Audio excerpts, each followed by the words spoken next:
Estamos siguiendo con la lista de temas que se refieren al evangelismo, cómo poder evangelizar y dar el evangelio que el Señor quiere que demos, y no un evangelio raro, extraño, aguado, fácil, sino un evangelio que se tiene que predicar conforme al reino de Dios. Amén. Así que el tema de hoy se llama la llegada del reino de Dios, y nuestro texto está en Marcos capítulo 1, verso 14. Dice: después de que Juan fue encarcelado, Jesús vino a Galilea predicando el evangelio del reino de Dios, diciendo: el tiempo se ha cumplido y el reino de Dios se ha acercado. Arrepentidos, creed en el evangelio. Amén. No podemos evitar reflexionar acerca de lo complicado que es para muchos estudiantes referirse acerca del reino de Dios. Desde el principio del cristianismo siempre hemos visto que esta es una materia de discusión, y hoy mismo existe ya muchas áreas o muchas denominaciones que tienen el mismo problema de llegar a un acuerdo en cuanto a lo que es exactamente el reino. Algunos piensan que el reino de Dios es futuro, físico, milenial. Otros piensan que ya está aquí, que empezó el año 30 con el derramamiento del Espíritu Santo. Otros piensan que solamente es simbólico. Otros piensan que va a ser antes de la tribulación. Y así hay una serie de ideas, y cada uno tiene su punto de vista. Pero yo creo que es imperativo explicar con más claridad y desde sus inicios, para tener un claro concepto de lo que es el reino. Nos importa demasiado el reino porque el evangelio que nosotros hemos oído, de que Cristo murió por los pecadores, resucitó al tercer día, como está escrito, no es todo el paquete. El paquete encierra el reino de Dios, y sobre todo que nosotros debemos de entrar al reino. El asunto es quién de los salvos entra al reino, no es quién de los salvos acepta a Cristo. Ya aceptamos a Cristo, ahora después de haber aceptado es quién entra al reino. Pero parece que no hay una conciencia clara de lo que es el reino. Por lo tanto, la gente hace su estilo de vida sin considerar las restricciones que hay para aquellos que profesan entrar al reino, y que si no se abstienen de este tipo de conducta no podrán entrar jamás al reino de Dios. Amén, amén, así es. Así que, ¿dónde pues realmente empieza el mensaje del reino? Bueno, podremos ir nosotros a los inicios, y el único que nos puede dar esta razón es el mismo Dios a través de la Escritura. Como dice Génesis 1:26, como Dios desciende a la tierra diciendo: hagamos un hombre conforme a nuestra imagen y semejanza, para que reine sobre las criaturas de la tierra.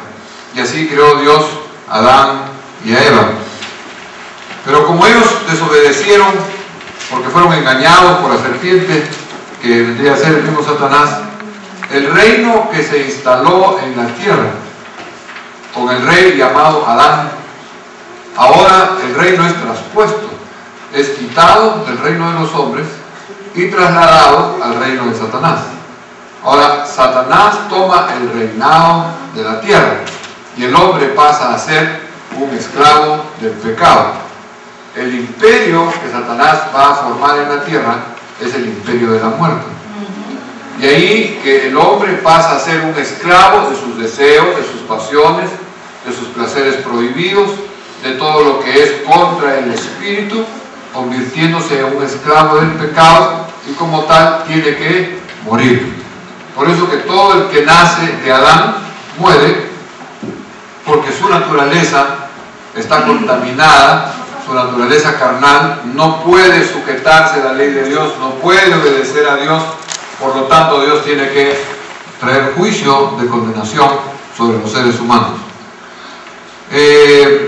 Esta condición caída de Dios, esta condición caída hace que Dios dé la esperanza al hombre. sea, se imagina la creación, Adán y Eva, ahora bajo maldiciones, que ya el hombre es un esclavo del pecado, la mujer baja a la sujeción del varón, el hombre tiene que, ya no toma el fruto que hay en la tierra, ahora tiene que labrar la tierra, con sudor comer del fruto. La mujer tiene que, sus preñeces va a ser una preñez dolorosa, su parto va a ser mucho más doloroso, la situación de la vida se acorta ahora, ya no van a tener vida continua, van a morir en menos de 1000 años. La situación es caótica, es difícil, y sobre todo en Adán y Eva, que fueron engañados por la serpiente. Entonces, ¿qué es lo que hace Dios? Juzga la desobediencia de Adán y Eva, traslada el reino de Adán a Satanás, y al hombre le da esperanza de poder ser redimido mediante la simiente de la mujer. Por eso dice en Génesis 3:15, Jehová le dice a la serpiente: y pondré enemistad entre ti y la mujer, y entre tu simiente y la simiente suya. Esta te herirá en la cabeza, y tú le herirás en el calcañar.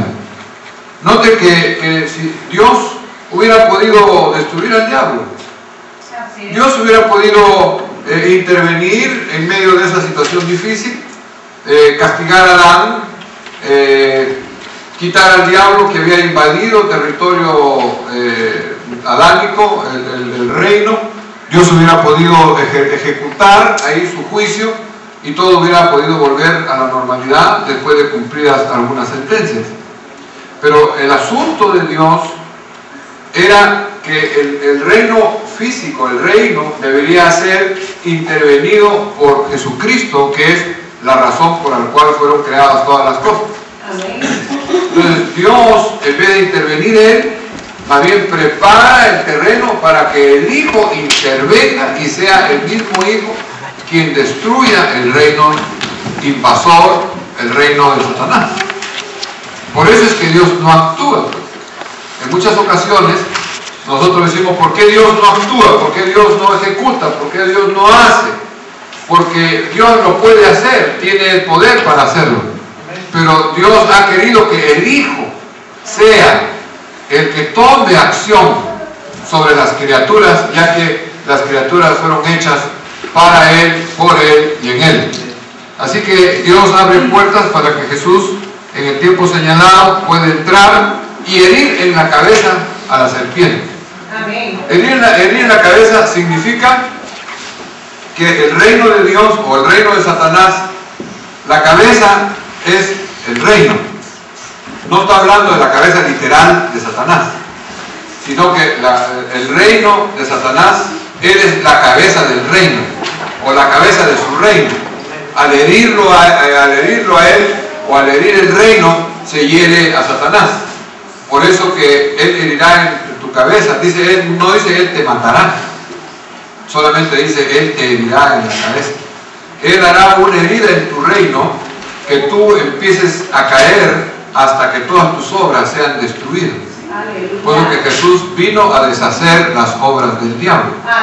Vino a arrebatarle el reino a Satanás y vino a destruir el imperio de la muerte con la resurrección y la vida. Entonces, de eso se trata.